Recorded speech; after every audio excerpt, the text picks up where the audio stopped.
Hey guys, and welcome back to another episode of my Ironman series. Now I know it's been like 3 weeks since episode 5, and hopefully you guys knew that I had jaw surgery and my voice was fucked up, but it's pretty much back to normal now, and I can speak fairly smoothly, so I think we'll be back to the weekly schedule. Yeah, there's going to be a lot more episodes coming out, and I'm super excited, so without further ado, let's jump right in. And to kick things off, I had a Reaper task at the Dagonoth Kings. Now, I've never had this one before. It's a good change from the monotonous KBD, Mole, and Barrows. And how I did this was solo Rex with the safe spot. And yeah, it was really, really weird. I got really lucky. In classic Fat Nooblet fashion, I got a Warrior's Ring on the 9th kill of the trip. And right afterwards, I died trying to get the ring. So yeah, basically, I got super lucky, and of course I die. That's just how I am. Good thing I didn't lose the ring. I still got it, so I'm happy about that, but damn. Now, the Warrior's Ring isn't super useful for me, and it's not good stats or anything, so it's just nice to get. It's kind of a novelty.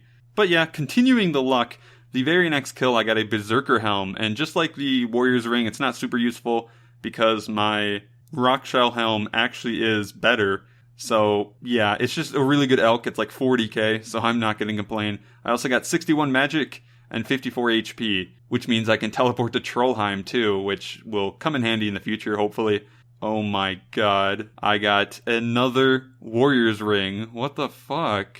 I am way too lucky here. Well, with that, the task is done, and overall I got 2 magic levels, an HP level, and 2 Slayer levels from the Reaper reward. Not to mention all of that really nice loot, as you guys saw. Thank you, Dagonoth Kings. Anyway, I do want to mention, I actually do have some extra points left over after buying the Seed-A-Side during minigame weekend over here at the Cabbage Face Punch Bonanza, and I think I will spend the points on Slayer VIP tickets. And if you guys are wondering what those are, they allow you to choose between 2 tasks when getting a Slayer task.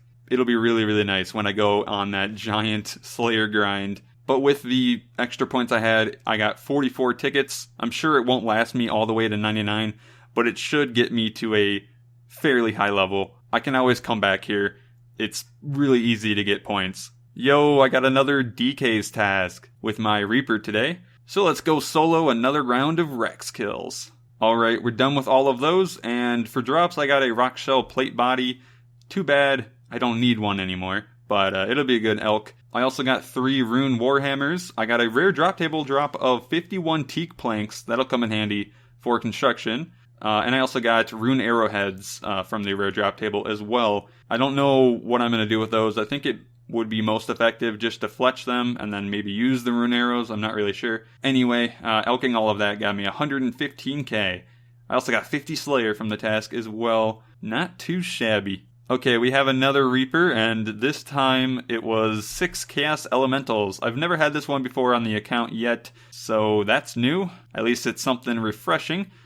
Alright, I'm at like 4 kills now out of the 6, and I'm just burning through my food like nobody's business, so I think I'm gonna get a friend of mine to finish off the last 2 kills, just so that I conserve a bit of food. I'm gonna run out so quickly. And we're done. Didn't really get anything important. The drops at the Chaos Elemental aren't really that good for Ironman, honestly. But I did get 51 Slayer from the task. Anyway, guys, let's get on that quest grind again. I haven't been doing really any quests lately. So right now there's a couple quest series I want to start up on for various reasons, and I'll get into that later when we actually talk about them. But the first of which is the Fairy Tale series. Now, I've already finished the first part, so I only have Part 2 and 3 left to do, and I have all of the levels needed except 37 summoning.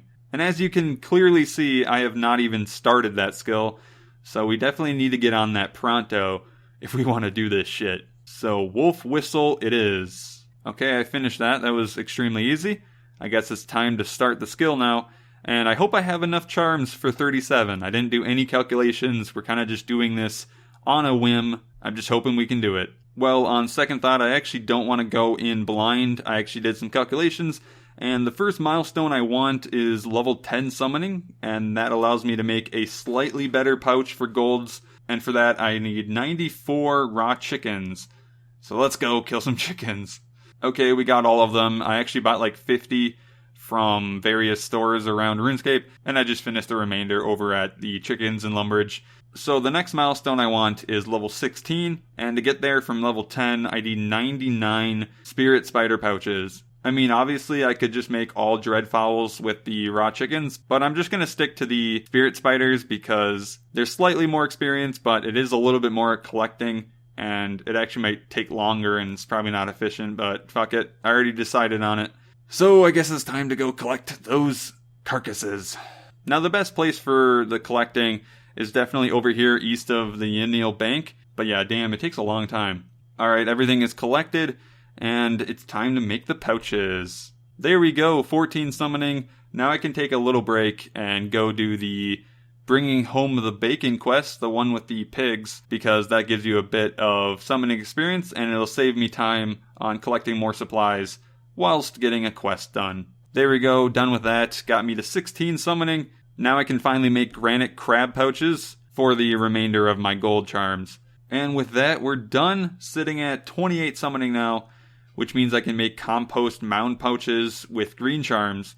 And compost is extremely easy to get. I can just buy it from the farming shops, so this will be pretty easy. But I am a bit sad that I used so much of my iron ore to do this with the granite crab pouches. I also need that for smithing, so it's kind of setting me back, and I might have to mine a lot more iron ore. Alrighty, I made the 160 compost mound pouches, and that brought me to 33 summoning. Unfortunately, I'm all out of golds and greens now, and I'm not 37 yet, so I'm kind of forced to use my crimsons. I know I can just go and grab more golds and greens, but I don't really want to go grab more supplies either, so I'm just going to use up a bit of my crimsons. I know it's not super efficient or anything, but oh well. Anyway, for the crimsons, I am making honey badger pouches, which require honeycombs. These are really easy to get at the beehives west of Catherby. Finally, 37 summoning, all that work is over. I'm glad that we're actually done with summoning, and it's nice to actually have it trained. Now I've actually trained all of my skills except invention, of course. Having level 1 in summoning for that long was a little bit ugly. Anyway, I did spend a lot of money on spirit shards, but I can swap the pouches back for 70% of my spirit shards I used. So essentially, I'm just going to be losing 30% of my money that I invested.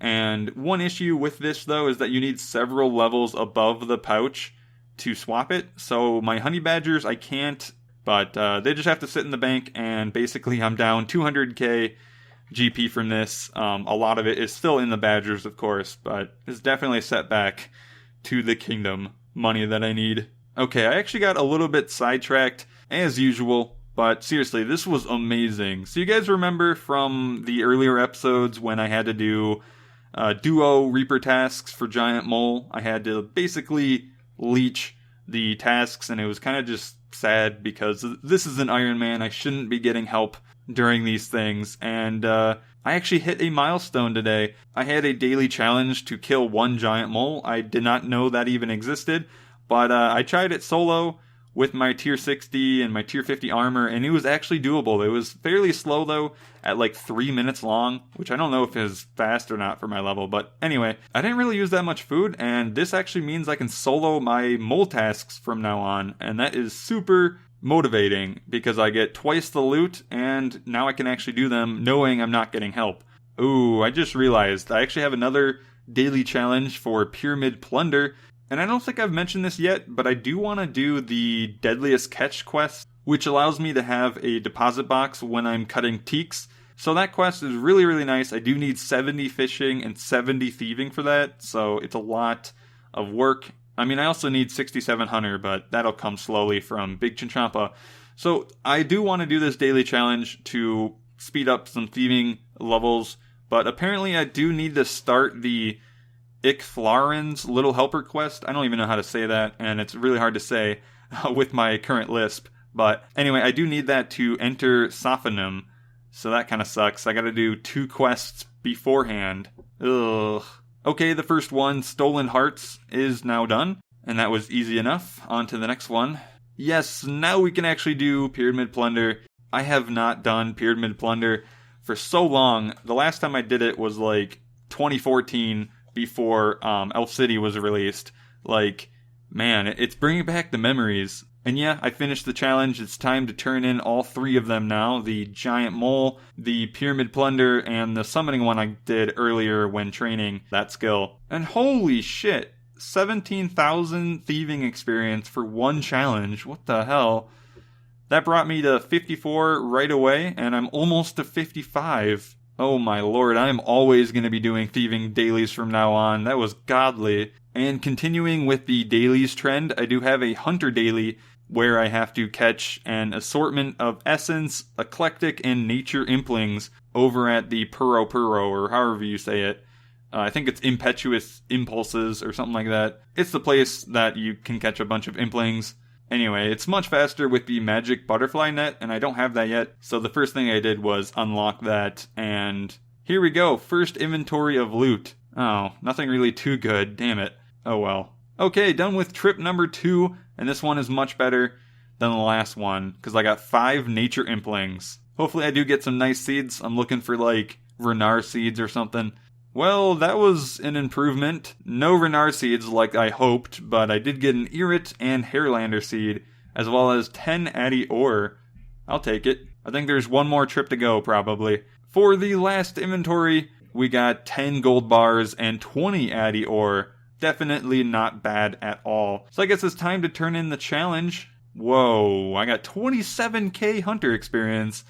I was mainly doing this for the loot that I hopefully could get, but I did not expect that much hunter. Oh my lord. I did get 62 hunter from this, and yeah. So I'm definitely going to try to do more hunter challenges in the future. Ooh, I got barrows, and oh my god, it is so much easier now that I have the tier 60 weapon and the tier 50 armor, just like my other death tasks. Like, it's just so much quicker.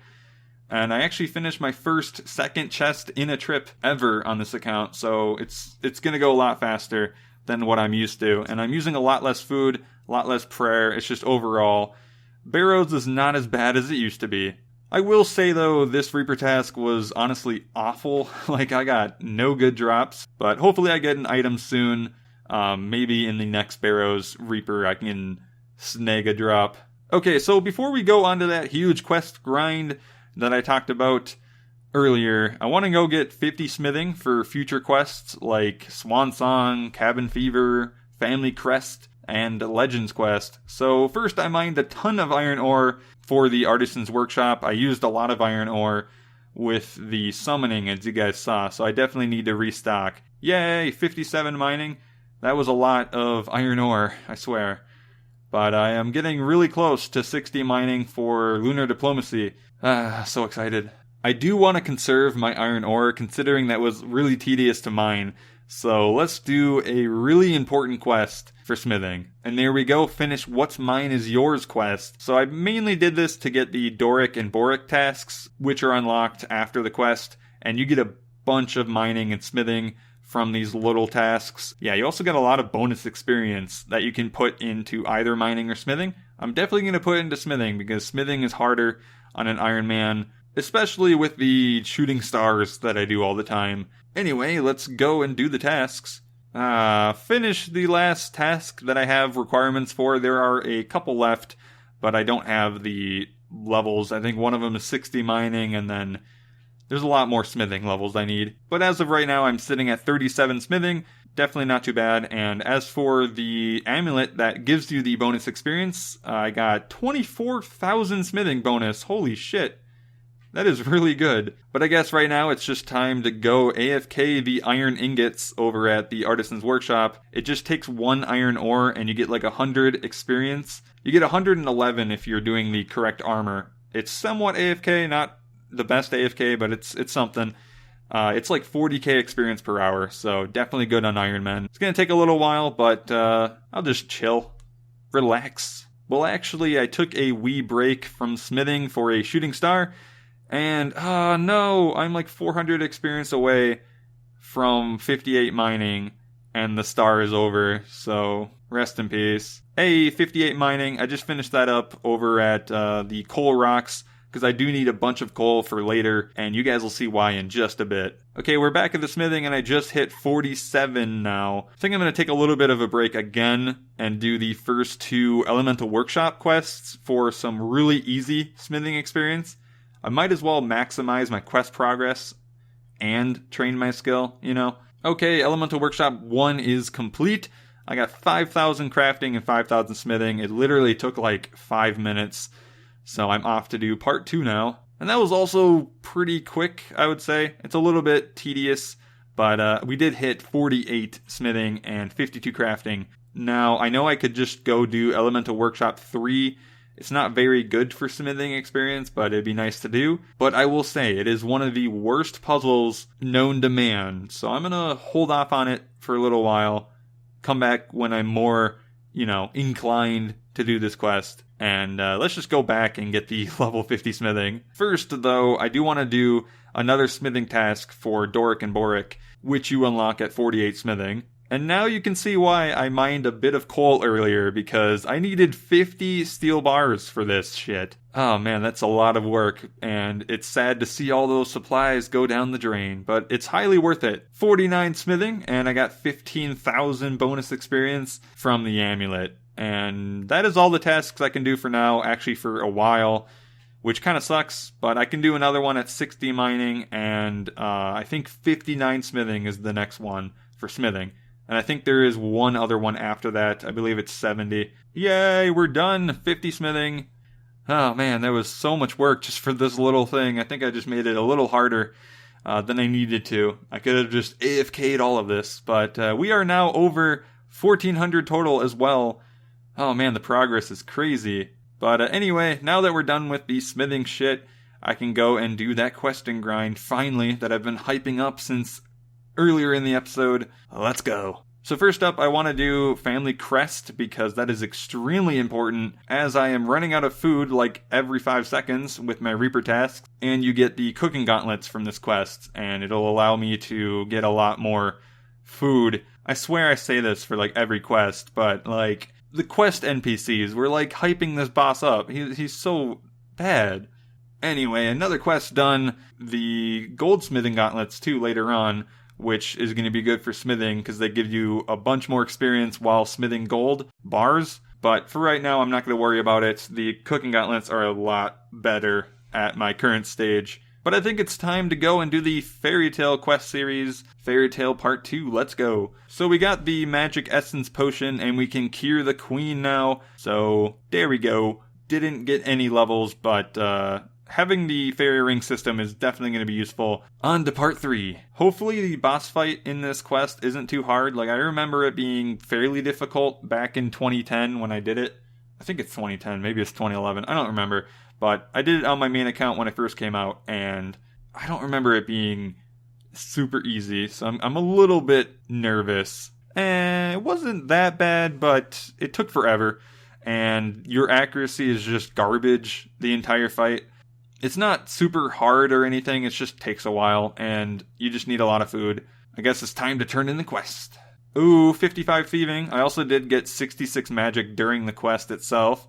So not bad at all. You also get a lot of nice rewards from this quest that I should go through. So firstly, and probably the best of the bunch, is that I now have the magic watering can. I'm going to add it to my tool belt so I don't have to worry about it, but basically it's an unlimited watering can. So now I can water everything in the game, no problems. Another thing is now I do not need any Drammen staffs for the fairy rings, which is a nice quality of life thing. If I forget the Drammen staff, it doesn't matter, because I don't need one. And the last thing that matters is that I also gain access to the boss fight room again, but now it's full of cursed ivory orcs, which are essentially cursed versions of the ones that you fought in the quest. And their experience isn't that bad for their difficulty, according to the Wikia, and they might be good blue charms. So I'm going to go try them out. Hopefully I get a bunch of herb seeds and uncut gems, because that's what the drop table pretty much consists of. Let's go. Alright, got my first notable drop, and that is a Snapdragon seed. That'll be nice once I get 62 farming. Whoa, Dragon Dagger drop. That is really nice. If I don't end up using this, this is like a nice elk. Was not expecting that at all, though. Like, damn. Okay, so I did this for like 10-15 minutes maximum. Maybe a bit less, I don't even know. But I ended up with 9 watermelon seeds, which isn't too bad. I also got 6 blue charms. Definitely not as good as I thought they would be, but they're okay. I had really high hopes for these guys. Like, I was really hyped throughout this entire episode to go here. But I only got 1 herb seed in the entire time, and they are just kind of annoying, so I'm probably not going to come back here unless I like really, really want to. Alright, I'm like really, really late on this, and I mentioned it a long time ago. I don't remember if it was in last episode or not, but basically the monthly that you can go feed, and you get some fishing and farming experience, and then the following month you can get various clue rewards. So I forgot to grab mine for January, so good luck me. Please give me a die, I would love you. What? What is that? Seriously? That is like the worst possible clue reward that I could ever get in the history of mankind. Like, nothing about that is useful in the slightest for anyone. Not even if I was a main account. What a waste. I think the drops here are based on your total level because that is just disgusting. I guess the fishing and farming makes up for it, but maybe next month will be better. If it is based on your total level, then yeah, I'll definitely have a better total next time. Okay, so I had an Herblore daily to make 10 hunter potions. Shouldn't be all that bad. I think I have 10 Aventos in the bank, plus the 10 secondaries are pretty easy to get. Well, it turns out I actually had like 30 Aventos in the bank, so I guess it was fine. Finished making all the hunter pots, so let's see what I get from the challenge. The first herb challenge I had from episode 2 gave me a ton of experience, and I was much lower level than I am now, so I'm kind of excited. Oh my god, 32k? What the hell? That is so good. How is this even legal? I swear to god, I wish I had Herblore dailies every day. Oh man. In other news, I did get 3 Cadantine herbs from the challenge bag. I don't know if that's how you're supposed to say them, but Cadantine, Cadantfuck. Hello, finished creature of Frankenstrain. I needed this for a lot of future things like Swan Song, and having the Ring of Karos or Churro is nice in general because I need that for the Mauritania tasks. And speaking of those tasks, I went and did the easy set because I had all the requirements already. So that got me a nice 4,000 experience lamp, and I put that on Herblore. But more importantly, I now have a permanent 5% increase to temple trekking rewards at all times. So it's nothing game-changing, but it'll speed up my process of getting silver bars from temple trekking later on. Alright, 70 divination. Finally got a second skill to level 70. God, I love caches. For another level, I'm here after finishing a shooting star. I was super close to a level, just like how I was earlier in the episode. So iron ore it is, and there we go! Finally got that pesky 60 mining, and that is a requirement for Lunar Diplomacy, arguably one of the hardest ones for that quest. So all I really need for the quest now is 61 crafting. Sounds like I should go get on that temple trekking grind soon, but now that I'm done with 60 mining, I can do the final mining task for Doric and Boric. I just have to mine 15 coal and 10 mithril ore inside the mining guild. Shouldn't be too bad. Okay, we're done. Let's go grab the juicy experience. I got 8,000 mining. What the hell? I did not think it was that much. And I also got 24k bonus experience. I'm sitting at like 34,000 bonus smithing right now. Like, holy hell. Anyway, guys, I think that'll do it for the episode. There was a lot of progress, and this video is pretty long, so... But as for how this episode turned out, I got a little bit more than 1,400 total now, and I'm nearly 7 million experience in total. So I'd say the progress is still very strong, and I'm certainly going to be getting a lot more total levels if I do a lot of dungeon next episode. But we still do need to get a lot of money for Kingdom, as I still have not started that yet, even though I have the quest done. But as I said, hopefully we will get back to the weekly episodes from now on. You guys probably know I am fairly behind my account on this series. That is just because of the jaw surgery and that sort of thing. So we will get farther on the account. Don't worry. If we get back to the weekly episodes, we'll definitely catch up. And with that, I hope you guys enjoyed the episode. If you guys want to talk to me, join my friends chat in-game, Fat Nooblet. If I'm online, I'll definitely respond if I'm paying attention. And yeah, I'll see you guys in the next episode. And later this week, I also will upload another video on Ironman that is a little bit different. So hopefully you guys enjoy that too. But yeah, have a good day.